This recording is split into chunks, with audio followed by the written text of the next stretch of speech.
Sanibonani molweni ndiyanamkela kweSA-TV ngeSixhosa.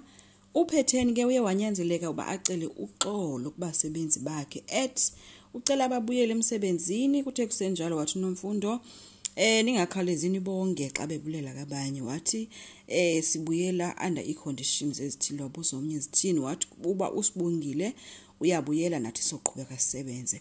Wathi ke uphetheni ewe uzobuya uSibongile kodwa azadlalele kude le nokwenzo. Sibongile kuye wathi kulungile mete. Kuthe kusenjalo ke besavuyela lona uSibongile uyabuya, wathi uNomfundo imani kancinci ningaqhubeki futhi nivuye.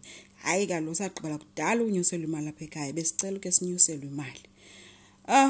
Waqala uphetheni wathi ke imali kodwa ewe kungenjalo mede mba uzukwazi imoto isilindile phaphandle yaduma nebhekisi zethu ziphandle. Wathi omnye kulungile nifuna malini, bathu 10%. Wabese sithi ke uphetheni okay ke kulungile. Hayi ke bebengasavuyi engasonyanyanga ke uphetheni 10% wena funeka upoqile kubasebenzi. Nomfundo uyilwile lento. Baqale negym ke osisters ke bafakwe nguthuli. Xa kufuneka kusetyenziwe kunzima nokusebenza, abakwazi bayafa ngamakhini ndane. Kangaba babengaphefumi kakuhle ke emsebenzini. Uphetheni ude wakhalaza ke uNeli ehlangene nomamV kunzima nokunyathela oku. Kodwa ke uthuli ke ezindlini ke ubanikeze iti, badiniwe bayinto ehleli njilele abakwazi nokwenzana. Wathi khona iti ekhoyo kodwa kuthuli uhlele eqhingeni ngoba uthi uyajima ngapha wenza imali, so ufuna bathengise kwalethi ngoba naye uthi uyayithengisa kwalapha kuba. Bathe besabulela iti-bags abanikazi zona ba bazawusela, wathi imali ke azikho mahala. So uthuli uhlele emaqhingeni. Ukwenzo ke nomalanga bayafika kwaDlamini, bafikela kutata omdala kaKwenzo. Bathe besabuza kuba uphetheni kangambone na. Kwavele kwathi gqi uSibongile ke eseku uniform. Ufike wababulisa ke wabuza ba angabapha ntoni. Yo akonyanya unomalanga wabuza bayibo usafunani lo apha, funani wenzani lo apha.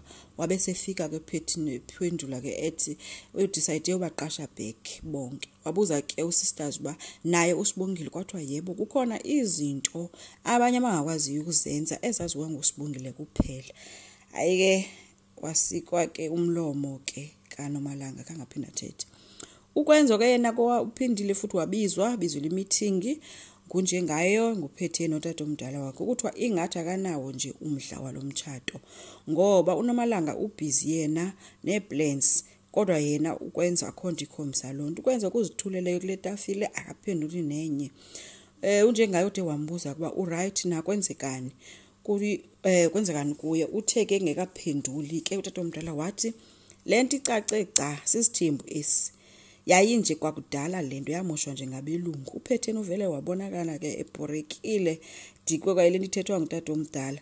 Utata omdala ke khangayeke ukuthetha uyawaqhubeka esithi ukwenzo akadalelwanga nje banomfazi oyi1 uDlamini yena wamthutha ke wethi kwa ukhokho wakhe wayenabafazi abayi7 kwakuphithizele baleni, kanti kwa utamkhulu wakhe wayenabafazi abayi4. Zange ke alube nolusiza lubonayo ngoku apha kukwenzo. Umcebise ke ngelithi makangabe ezihlupha ngento bafuneka khethe phakathi koNomalanga noSibongile. Uphetheni ke uyawazincama ke buza kunjengayo bayibo uthuleleni ungatkhuzi. Ukwenzo khanga ajikeleze ke ubaxelele eziqhitsini okokuba uSibongile uyamthanda. Uphetheni uthe usayiphinda kwakhona lento yakho. Ukwenzo uthe inyani uSibongile ndiyamthanda. Utata omdala uthe benditshilo uba lento ingoSibongile nje. Unjengayo wamcela ke uba abashiye kancinci nje umzuzwana. Bashiyile ke bashiyeke bemgcwalisela ke bembuza ba wazini nangothando yena. Ukwenze uvele wathi akafuni yena ukufana nabo boyi2. Wamjamela ke unjengaye ethi hayi wena. Ukwenze uthe intoni uthe inyani andifuni ukuba noNomalanga kuba ndilungiselela izinto ezithile. Uvumile ke uba uyamthanda uNomalanga kodwa inhliziyo yakhe yena ikuSibongile. Intoni le inzima ba mayi understand bona bobayi2. Unjengaye uthe bethu ukhulile kanti no kakakhulu into ayijongileyo feelings ethu saxaza nemifinya nje kuyafana kuseyinkenkwane. Uphetheni yena uyawangelela ke esithi besingafuni unixelela ke kodwa uba ibusiness kwenzo ayihambi kahle. Bebezama ke ukuprotecta bona ethi baninzi abantu abazolahlekwa imisebenzi uba ngaba asiyifumani le tender. Unjengawo besele esithi ke ungangcono uyayiunderstand ke ngoku. Wabe ke semnqonondisa ke uba uyathanda noba awuthandi uyamtshata uNomalanga. Ukwenzela uba ke le tender kaSobakhabase siyifumane. Ngapha uPhetheni uyambamba uthe ke ngelokuba ke mntanami isazela sakho asiphili. Ethi family ezininzi ezingaphezulu kwe-200 zizophelwa ngumsebenzi, kophela ukutya okuzongena nje endlini zizawufa indlala. Ngenxa yoba wena uphanjaniswa nguSibongile. Kuthiwe ke makakhule abe yindoda. So okwezithule ke ukwenze ngasazi ke ngoba makaphendule athini. So late ke kuye kwabizwa uSibongile, kukhona noMalanga, kuthiwa ukwenzo ikhona into afuna ukuyitsho kubo bobayi-2. Waqala ke ukwenzo etsho uba kukhona into afuna ukubaxelela yona. uNomalanga uthe kha uthethe kwenzo. Xolisile ke ukwenza kwifamily yakhe, xolisela ukurhuqa ifani yakwaDlamini eLdakeni. Wazoxolisa kuSibongile ngoba emmoshele ixesha, wadlala nge-feelings zakhe. Wajika wajonga kuNomalanga efake isandla epokothini embambe apha esandleni ethi, Nomalanga ndiyamthanda futhi nguye endiza kumtshata. Hayi ke uSibongile kangakwazi ukuzibamba uyakhala. uNomalanga uncumile. Ukwenza uthe eyenzeke kuthi soyithube kuyimistake futhi engasoze iphinde yenzeke. Phofu ukwenza kubi kuye kwalapha kuGresi. Uginya oko into ethi nje uyalila ngaphakathi. Batsho ke bahagana ke benoNomalanga, abancumanga unjengaye noPhetheni, kodwa uPhetheni bebonakala banoko akumnandanga.